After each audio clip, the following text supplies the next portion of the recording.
guys, Kru Neil here again for another episode of Muay Thai Save Me.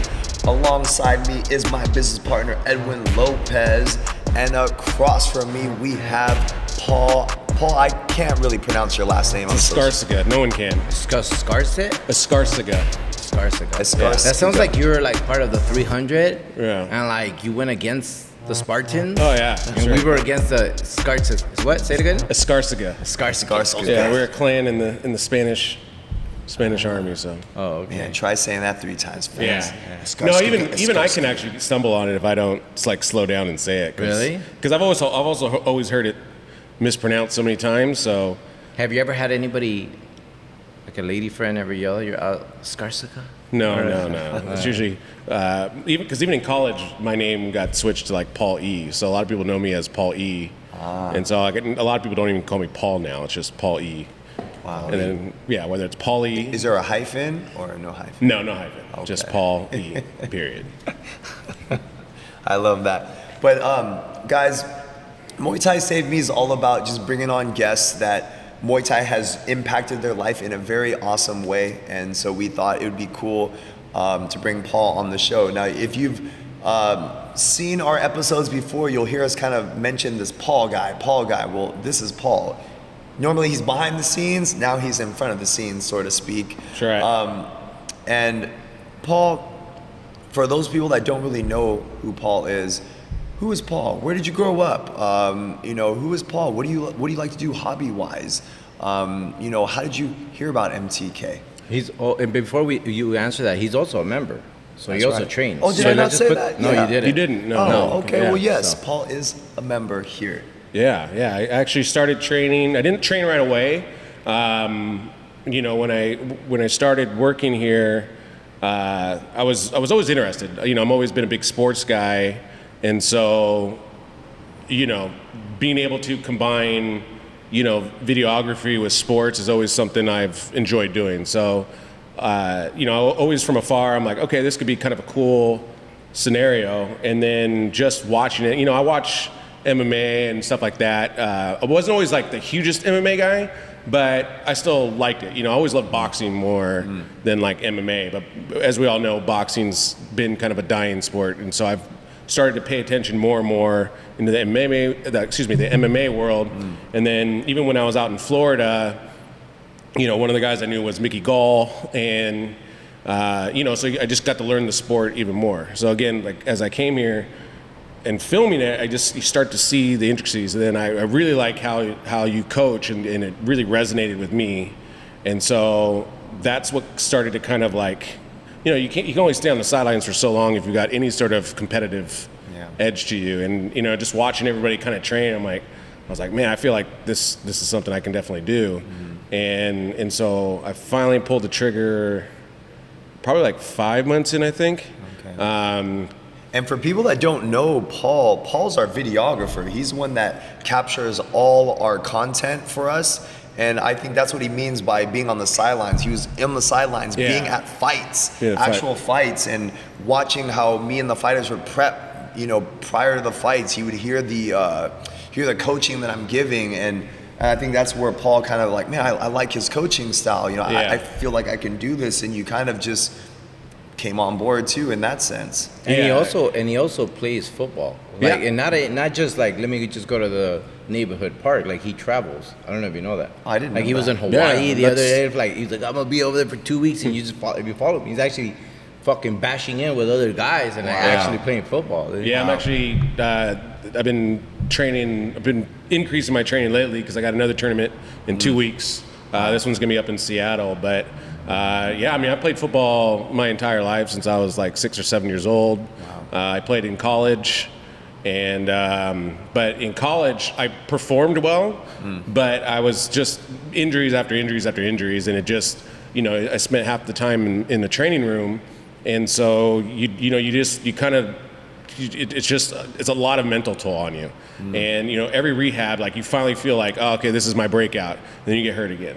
And it takes its toll. And so I kind of knew at 22, 23 that tackle football, that that was kind of fleeting from my life. But I got reintroduced to like flag football and leagues and stuff like that. So I've been part of this league for over 10 years now, and so there's a traveling team. So is this a flag football team you play with, or? Yeah. Okay. Yeah, there's a local league in LA, but then that local league in LA, the best players from that league will then go compete with other cities nationwide. So there's a few tournaments over the course of the year, but there's a main one every Columbus Day weekend, and that's the one coming up. Okay. And so, I'm getting towards the end of my playing career in terms of like peak level. I mean, I'm probably past my prime already, but it takes a lot to still kind of get into good game shape. But we just had even practice the other day. I've been training hard, and I'm starting to see a little bit of the results. And I think Muay Thai has really helped a lot of the conditioning. I feel conditioning-wise, my weight's not so. I still need to lose a few pounds, hopefully before the tournament. But my conditioning felt pretty solid. Nice. And so I definitely feel like the Muay Thai is helping with that, because it's just, obviously you improve your strength and all that good stuff, but the cardio level, it's just constant. And I mean, very similar to, I guess, like soccer in that regard, where it's just like you're always moving around. Basketball too, because football you're not always moving around because it's sprinting, so it's more torque, but then it's all right, you get a break. Sprint, break, sprint, break. And so it's just different conditioning levels. So that's why I like adding Muay Thai to like my football workout. So how was it, by the way, in the beginning when you started doing the classes and all that? Super hard. Yeah, like I said, it was hard for me because, again, I'm just used to being able to stop. So it's like, so going hard isn't the problem for me. So I would have, I think who was my first? I forgot who the first coach was, but they're like, all right, keep going. And I'm used to just doing like sets, so it's like do 10 punches. Yeah. But it's the opposite here. It's like punch for 3 minutes. Yeah. You're like, shit. I was like, and knee, and kick, and elbow. It's like, talk about your first time holding pads. Dude, I think I held for one of the members, Eric, and he just kicked the shit out of me, dude. And then my whole forearms were like bruised. And I was like, how are guys holding these bags? And I think I held it wrong now, because now I can still hold against guys like that, and I'm able to not take as much.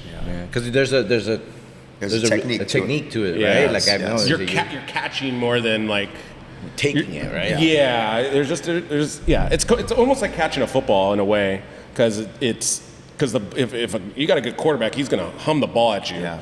But if you resist it, it hurts.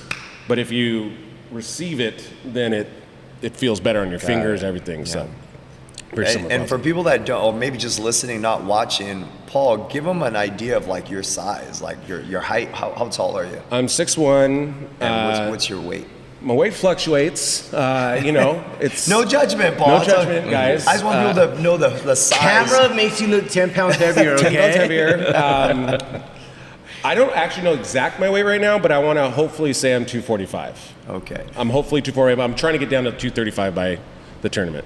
So you definitely got the size for football. Yeah. And that's one thing I wanted to touch base. It's still fun. And one thing I love too is that he was like, man, I held pads for a kick, and he got blasted. Now this guy plays football. He's played tackle football. He's been injured from getting tackling, and for someone of that stature, right, to admit like, holy cow, that kick hurt my arms. Yeah. Like, wow, this is a guy that you got people crashing into you, taking you down with no peace of mind at all. They just want to take you out. People underestimate the power of like getting kicked in the arm. Well, that's what the one thing I've been super impressed with is, there's a lot of women that train here, and I want to say on average, like women kick harder than men, like per pound. You know what I mean? Like, obviously there's some dudes that can really kick hard, but like a girl can walk in here and I feel like she kicks harder than me, and it'll be like, and she doesn't have nor near the athletic background that I do, but I don't know if it's just a hip thing or what, but I think it's the technique, and the reason why I always say, for me personally, women are my favorite people to teach. Now here's the reason why, because women listen. Yeah. When I'm giving instruction, they listen for the details and the technical value that I'm giving, where guys just are like, yeah, me crush, yes, me smash. You know, they just want to go hard, and it's like, hey, slow it down, and it's like you're breaking the technique down. They're like, okay, but they just want to go in for another hard kick, and it's like, you're gonna hurt yourself or hurt someone. Yeah. You know, and I feel like that's the reason why you'll feel like, man, some women just come in, they just, wow, they hit hard because they're listening to the technique. Yeah, Paul, you're like, Paulie E smash! Yes, Paulie smash! Well, yeah, because like I said, I'm like, you do have to slow down because, you know, there is a difference between technique and just throwing everything, and, you know, especially when you're learning something, and because football's the same way, like, you don't just go out in the football field and start tackling people. Like, you start on your knees, and then you're driving, and you're working on your hips and driving through your hips, and it's a process thing. But then, like, out here, you know, the only difference is you start in a class and you're going right away, but you do have to slow it down because you do want to just start punching and kicking because you feel like you've done it your whole life, but you haven't the proper way. And so you got to slow it down, do the technique, you know, kick your foot out, stuff like that, so you're practicing good habits. Because once you start going down bad habits, it really can. It's hard to correct. That's right. You know, so where do you see yourself now that you've started it? You got the technique down. What is like your ultimate goal with, you know, being part of the community as far as like taking the classes and all that? And also your girl started doing it with you as well. Yeah. And she really enjoys it. I think that's one thing I probably like the most about it is, you know, it's something that we can do together. You know, there's not a ton of stuff you can do, like in terms of fitness, that you can do with your companion, but being able to do something like this where you're both really can have fun, but then really get a good workout, I mean, that's just not really that common. And so I would say that's probably number one. I mean, I can't see myself, like, I don't know if you're thinking like competitively. I do want to spar at some point. The thing I have to overcome is just, I get the shin splints, and we've talked about this, but you know, I'm getting pretty hard pain when I kick, and I don't know if it's a technical thing, but it hasn't gone away yet, and I've been doing it for a bit, so I don't know if it. I'm gonna just help you out with that right now. For that pain, that means it's something else, and that's your lower back. So you need to get traction done from a good chiropractor. Okay. You're gonna lay on your back, and they're gonna tug on your head, and they're gonna separate the vertebrae that way, and then that's actually what causes the shin splints. Oh, okay. You know what I mean? That's it. That's all it is. It's a simple fix. You got to get a good chiropractor that understands traction, and you got to learn to just completely like relax and let them tug on your head. Yeah. And then doing it multiple times, you will not have shin splints, shin pain anymore. That's all it is. Yeah, because I mean, the last couple of weeks I haven't really had much of it.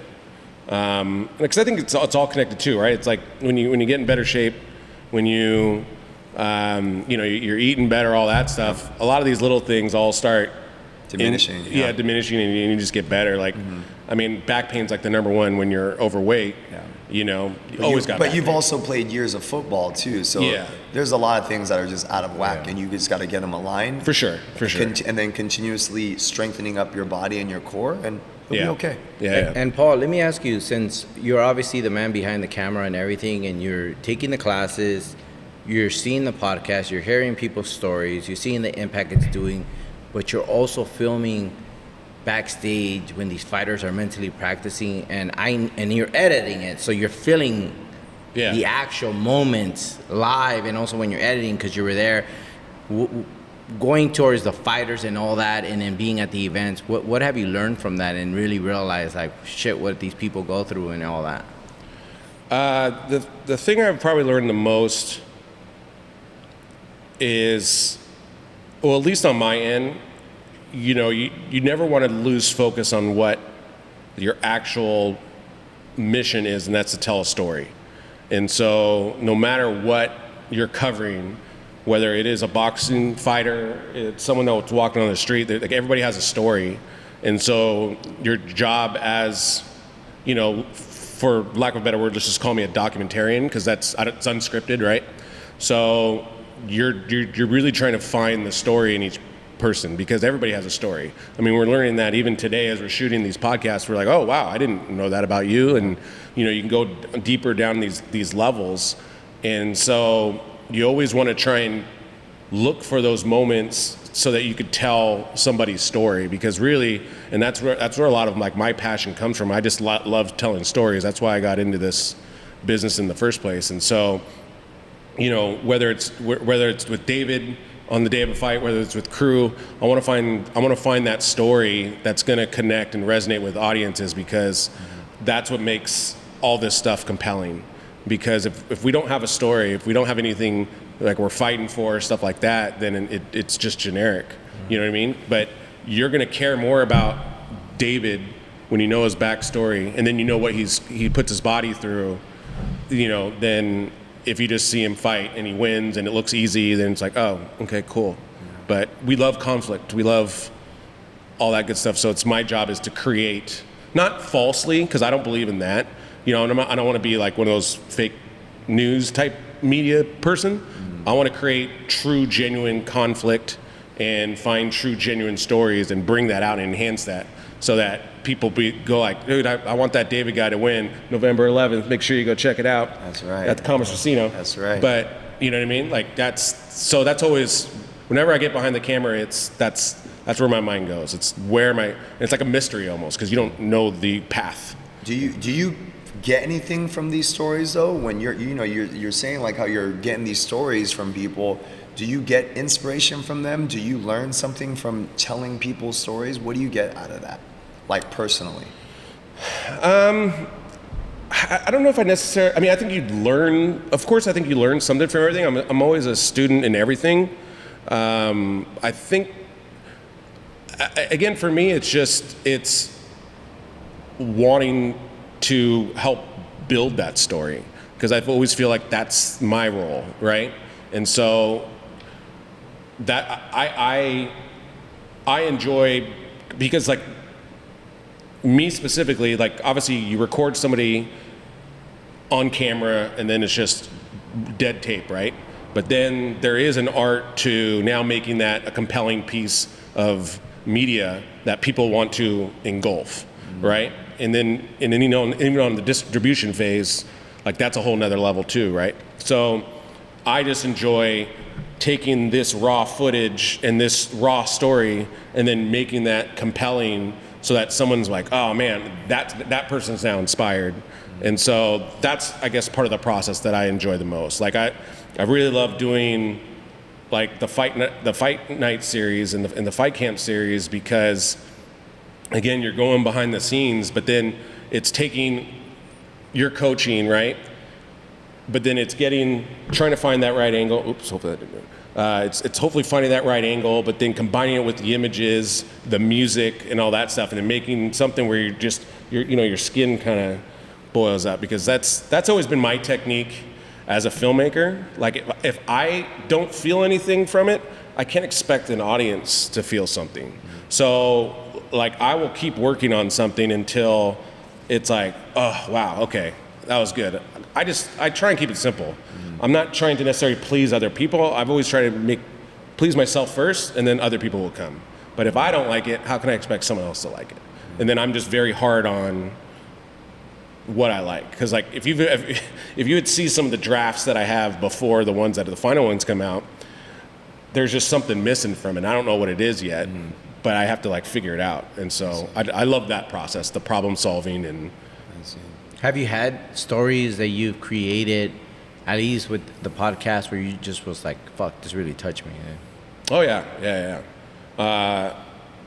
I mean, honestly, even the one we just shot today, which it will air before me. So, I mean, I didn't know anything about her story, and we were talking off camera right before this, but I really loved how Neil really just tapped right into it, and because that was the most important part. And you know, Haley had gone through, you know, a pretty difficult upbringing, but we needed to say that, but we don't know that journey. then it's hard for us to understand what exactly where she's coming from. Yeah. But you asked a great question. We're like, hey, well, let's dive into this. So talk about this. Boom, boom, boom. And then we talked about it. And it's like, oh, wow, okay. Yeah. And then all of a sudden I'm engaged. So like even while I'm off camera, I'm just, listening and compelled. The battery shuts off, but you don't even realize we stopped filming. But Paul's like, oh man, the tower is going down. He's just recording a bunch of feet. Yeah. but that's what made it super captivating. You know what I mean? And so like that's the kind of the beauty of this whole medium is if you do it right and you allow and you tap into the things like we were talking about it. I just saw this video with Patrick and David. And he talked about, you have a lot of different topics, and if you can go deep on the topics, like that's really where the juice is. But if you always stay on the surface level, then your content's going to be very, very generic, and that's the business we're in. So we always want to get to down here, the deep sea. You know what I mean? I love it. We've definitely, honestly, with your guidance, have learned a lot because, we obviously this is not our profession, but we knew. We had a resource of stories, and we always wanted to be. Muay Thai has always been around, and so have gyms, and so have coaches, and so have communities. But I feel that without even us talking about it, we wanted to make it. We wanted to be different in the sense that. We wanted to bring it to the world. We wanted to help more people. So obviously, technology is one source. Instagram, Facebook, YouTube, all that. Yeah. And I don't even remember how this came about, how to really do YouTube, to be honest with you, if we really sit down. But we knew we had something special. And then... Yeah, because even when we first sat, the podcast didn't initially come up. It was, hey, we just, we want to do more marketing than that. And then almost like a month later, we were like, you know what, I think we want to do a podcast. Yeah. And I was like, oh, okay, that's a different thing. And I was like, this is this, and you're like, yeah, that's. I was like, okay, and oh yeah, now I remember. Yeah, and then kind of what you guys were saying, like, we have a ton of stories to tell, and we really think that Muay Thai has impacted a lot of people, and I've definitely seen that, and it's impacted myself as well. Like it's a great sport that is on the rise, and I think that's the beautiful part of. Where we're coming from is we've got a lot of growth potential, and that's the interesting part. And so more people that try it, because I didn't know what Muay Thai was. I know what kickboxing was, but if you said Muay Thai, I'd have been like, I know it's in mixed martial arts, but I don't know specifically what. And honestly, I've been doing Muay Thai now for 34 years, and it didn't really start to pick up until like 2004, and that's when MMA Pride Championship was like on the rise. And what were all these MMA fighters learning for their striking? Muay Thai. So it started putting Muay Thai more like recognition. It gave it more recognition where people started to know it a little bit more. And then fast forward to 2023, man, a lot more people know Muay Thai now. But it's still not even Joe Rogan 2 days ago. Did you guys see that he did the Rotang and super leg? Yes, that he posted that. And in his, did you read it? In his thing, it said, and I didn't read I don't remember exact word to word, but he was just talking about how it's such an amazing sport, like the way the whole thing that is very like it's not like jiu-jitsu where you hear it, you know it instantly. But if you tell most people like how we had Grace, she's like, I didn't really know what Muay Thai was, but how it's such an amazing sport and like it's such a fuck, you know how to do Muay Thai, you fuck people up. Even if you know the basics, you could protect yourself, you know what I mean? And it's like such an, I don't know if underrated or... Unheralded, it hasn't been highlighted as much, and he just talked about it, and it was just like... But I've seen it tremendously grow because I've been doing it for so long. And I've seen it... You fought in Thailand. Yeah, I was doing it before how all these Americans go now. I was doing it when it was like still like Thais wouldn't be very welcoming to you as you came into the camp. Like I was during that time frame, it's way different now. They embrace everyone to come in, but back then they wouldn't even give you much attention. I'm half Thai. That gave me the card to get my foot in the door where they're like, oh, I'm gonna embrace you. Oh, you learn quick. I'm gonna teach you because you're half Thai. But for the non-foreign or the foreigners, they wouldn't get the same amount of attention as they do now. Yeah, for so sure. it's come a long way. You got women traveling to Thailand, you know, training out there, living out there, fighting out there. It's come around a lot, guys. It's pretty cool. And one of the things like I liked about the sport, again, like coming from a guy that watched some MMA and boxing, I just enjoyed, like you're saying, the culture and the respect. Yeah. And that's one of the things, you know, obviously playing football, you know, guys will jar and chat and all that stuff. But in football, I still think there's a respect. But in MMA and boxing, there's no respect for your opponents. It's, you know, they always have those pre-shows and the weigh-ins, and there's always a fight in the weigh-in, and they're always talking trash. And it's like that's part of the game somehow where, but there's no respect whatsoever. And then you see the Muay Thai thing, and everybody is like, respectful. Like we're battling, we battle in the ring, but after that it's like boom, boom. You know, and you even hanging around like after the fight, like everybody, hey man, how'd you do today? Like even the opponents, like, hey man, good fight, man. Hey, good luck with your next fight. Let me know how you do. Like, it's just it's a different culture, and it's like it's so nice to see competition, but then at the end of the day, hey, we're friends, we're cool. Good sportsmanship. One thing I love, it's the only combat sport you will find that both fighters will touch gloves after the round is over. After they've just been beating each other up, they'll touch gloves every round. You don't see that in many combat sports. I don't see it at all, to be honest, except in Muay Thai. That's the love and respect that you'll see, and you'll sometimes see they'll hit each other with a good shot, they'll acknowledge it, and they'll high five like that was a good one, and they'll continue fighting again. That level of respect is like unfound. Yeah, no, that's definitely one of the things that stood out to me the most. Mm-hmm. What would you say, Paul, to somebody who has never done this, or is doing other stuff, and has never heard of it, or sees your video for the first time, and just kind of like you do about trying Muay Thai and kind of integrating into their lifestyle? For someone, you're saying for someone that's like looking to do something fitness but never heard of? Yeah, I would say definitely come check it out. I think that, again, like the pillars of specifically this gym, because I don't know obviously a lot of other gyms. I know this gym specifically, but you know, we talk about it a lot, but it's community. And you know, they always talk about like when you're done playing football, like what do you miss? And you miss the camaraderie, you miss the locker room stuff, you miss when you're traveling with your teammates and stuff like that, because like I definitely don't miss being in the training room, icing and all that stuff. And even football games, like I don't remember a ton of my football games. I'll remember a couple, but yeah, you miss that time with the team and bonding. And I think this helps recreate that in a different way, in a good way. And so I think, you know, if you're looking for a place to have a community where you're looking for people to work out with and also looking to, you know, grow friends and relationships, this is a great medium and place to do it. Like every time I've trained, like a new person, especially lately, I've seen a lot of new people, and it's like, oh, I've never seen you before. Hey, how's it going?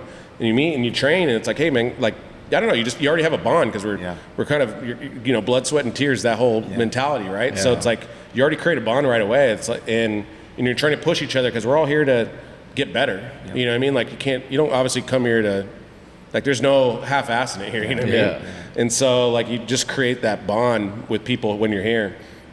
And again, you get pushed. Like I've never done one of those fitness classes. Because I always just look like, it just doesn't look like my thing. Like, let's go cycling, you know, like, I don't know. It just never seemed like my cup of tea.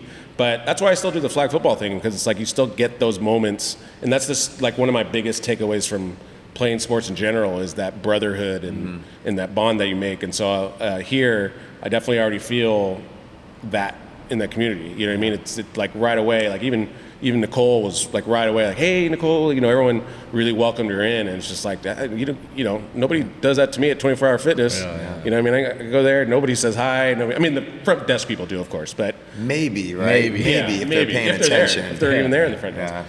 But yeah, nobody like, hey, Paul, how's it going today? Hey, good luck with that work. I mean, you know, it's different, and you know, maybe it's me getting older, but you know, when I was in my 20s, I didn't really care about that stuff. But I think, you know, when you get older, that some of that's it's just little touches that make it extra nice, and that. But maybe too, it's also just you never experienced it, so you thought that's just how gyms Sure. run. Yeah, but then yeah. when you experience something different, you're like, I like this. Yeah, This for is sure. Nice. People are greeting me by my first name, Yeah. asking me how my football game was. Like, Yeah. where have you been? We haven't seen you. They're kind of like, wow, these people genuinely care. It's different. I love it. Yeah, so I think, and again, I think what on top of all that, it's an insane workout that you will, you burn what, like 1,000 calories. So there's not a lot of high intensity training for that time period where you'll burn that kind of calories, and that's the thing I love the most. Like, I'm a numbers guy, so the easiest way to sell me is like, well, our guys burn 1,000 calories each class. It's like, oh, all right. You go on one of those rowing or what are those things called? The rowing machines, I guess, for lack of a better word. And you'll go for an hour, and you're lucky if you do 600. You know what I mean? And you think you're going hard, but it's like, only 600? Like, I feel like I burned more than this. Yeah, then you're like, that's a cheeseburger. Yeah, seriously. But yeah, so that's what I bring in. All right. Well, Paul, thank you so much for hanging out with us. Thank today. you. A lot of times people never see you because you're always behind the scenes. So it was cool to bring you up front and just share your journey with us and your journey in Muay Thai and how you went from the sidelines into just jumping in and making this a part of your fitness routine. But yeah, absolutely. thank you for hanging out with us. And guys, that concludes another episode of Muay Thai Save Me. And again, if it's your first video, tuning in with us, just know that it's a podcast we like to host that brings different people and to share their story of how Muay Thai impacted them in an awesome way. But if you guys like this episode or any of our other content, don't forget to like, share, and subscribe. And stay tuned for next Tuesday for our next episode. We'll see you guys soon.